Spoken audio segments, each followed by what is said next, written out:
Selamat pagi. Pada pagi hari ini kita santai ya, sambil ngopi di pagi hari. Kita akan membahas tentang cara penulisan SKKNI. Subscribe dan ikutin terus channel saya agar tidak ketinggalan informasi.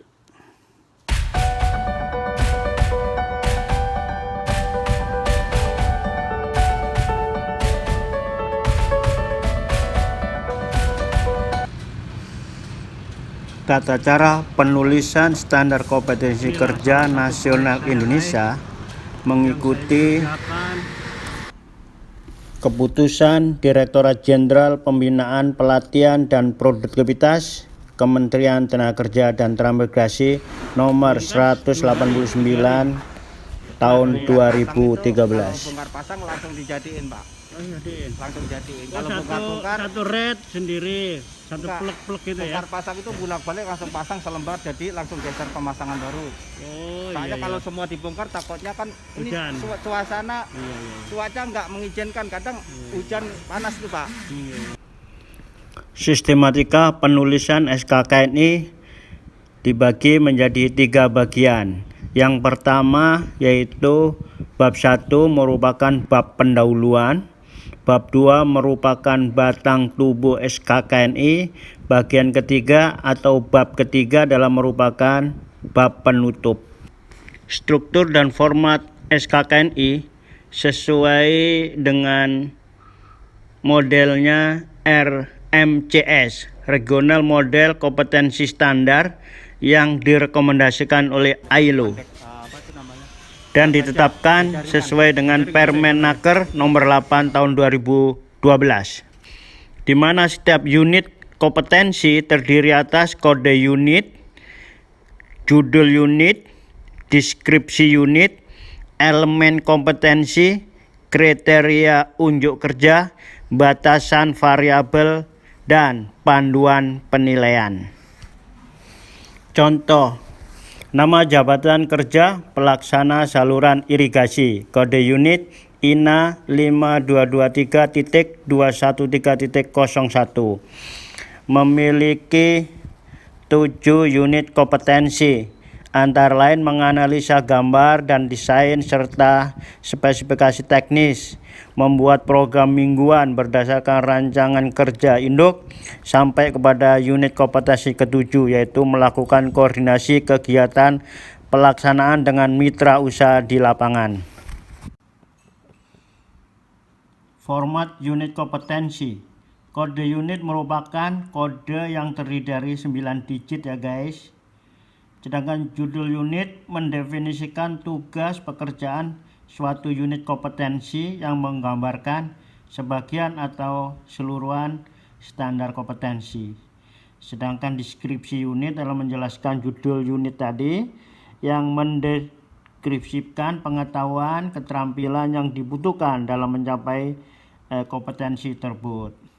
Elemennya mengidentifikasi tugas-tugas yang harus dikejarkan untuk mencapai kompetensi, yang harus dikerjakan atau yang harus dikejar untuk mencapai kompetensi berupa pernyataan yang menunjukkan komponen-komponen pendukung unit kompetensi tersebut di atas.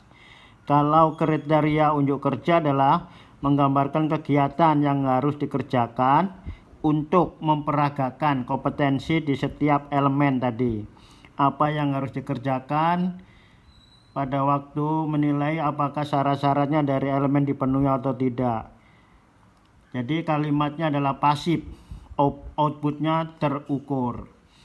Kemudian batasan variabel adalah ruang lingkup situasi di mana kriteria unjuk kerja diterapkan, mendefinisikan situasi dari unit dan memberikan informasi lebih jauh tentang tingkat otonomi, perlengkapan, dan materi yang mungkin digunakan dan mengacu pada syarat-syarat yang ditetapkan. Penilaian membantu menginterpretasikan dan menilai unit dengan mengkhususkan petunjuk untuk memperagakan kompetensi sesuai dengan tingkat keterampilan. Jadi ini bisa dipakai untuk para asesor untuk sebagai panduan penilaian untuk menilai pengetahuannya, keterampilannya, dan sikapnya, serta ruang lingkup pengujian, serta aspek yang penting dalam pengujian. Kemudian kompetensi kunci yang terakhir adalah keterampilan umum yang diperlukan agar kriteria unjuk kerja tercapai pada tingkatan kerja yang disyaratkan untuk peran dan fungsi pada suatu pekerjaan. Ini kalau yang lama ada tingkat 1, tingkat 2, dan tingkat 3. Saat ini kalau KKN itu ada 1 sampai 9. 1 unit kompetensi paling minim memiliki 2 elemen kompetensi. Jadi unit kompetensi biasanya digambarkan dengan kata kerja aktif seperti menganalisa gambar dan sebagainya. Begitu juga elemen kompetensi. Elemen kompetensi contoh ya, menganalisa gambar desain dan lingkup pekerjaan yang berhubungan dengan quarry, bahan, jalan kerja, kondisi tanah, dan kondisi lapangan. Elemen kedua, menentukan bahan dan alat yang akan digunakan. Jadi kalimatnya adalah aktif. Sedangkan kriteria unjuk kerja adalah kalimatnya pasif. Contoh, dari elemen kompetensi yang pertama tadi digambarkan menjadi 3 KUK atau kriteria unjuk kerja. Yang pertama, gambar desain, peta topografi, peta situasi, dan peta geologi dianalisa. Jadi kata kalimatnya dianalisa secara cermat.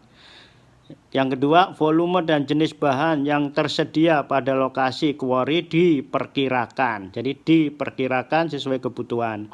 Ketiga, kondisi tanah dan kondisi lapangan di area kerja diinventaris dengan baik. Nah, itu contoh-contoh ya.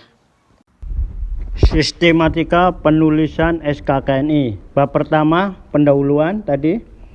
Isinya adalah latar belakang, pengertian, penggunaan SKKNI, dan komite standar kompetensi.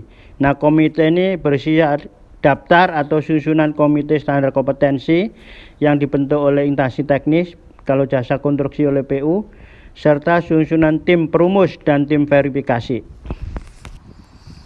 Bab kedua, batang tubuh, berisi informasi tentang pemetaan dan kemasan standar kompetensi, berisi peta kompetensi dan pengemasan standar kompetensi berdasarkan apa? Kualifikasi atau jabatan kerja atau okupasi dan klaster. Daftar unit kompetensi yang berisi daftar dan uraian setiap unit kompetensi, uraian unit kompetensi. Bab ketiga, bab penutup. Pada bab ini berisi penutup.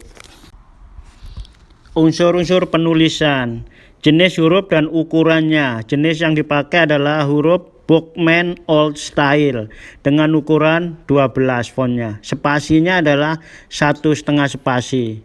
Penomorannya, nomor pada setiap bagian ditulis dengan angka Arab dan dimulai dengan angka 1 dan diakhiri dengan tanda titik.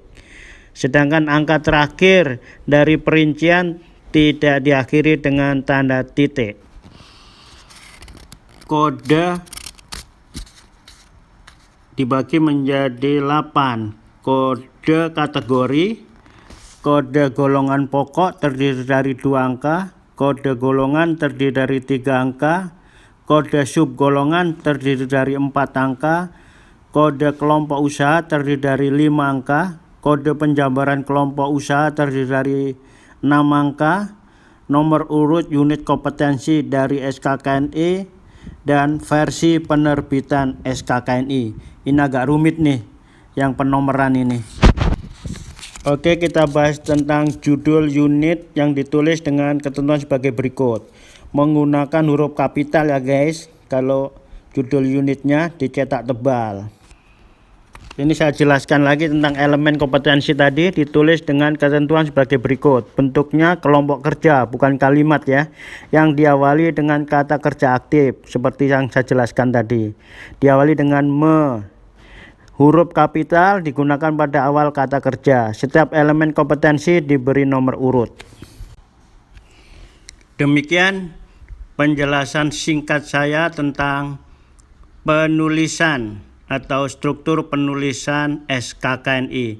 Semoga video singkat ini bermanfaat dan jangan lupa ikutin terus channel saya dan jangan lupa like, subscribe, and share agar channel saya ini bisa berkembang dan saya bisa menyampaikan informasi-informasi penting lainnya.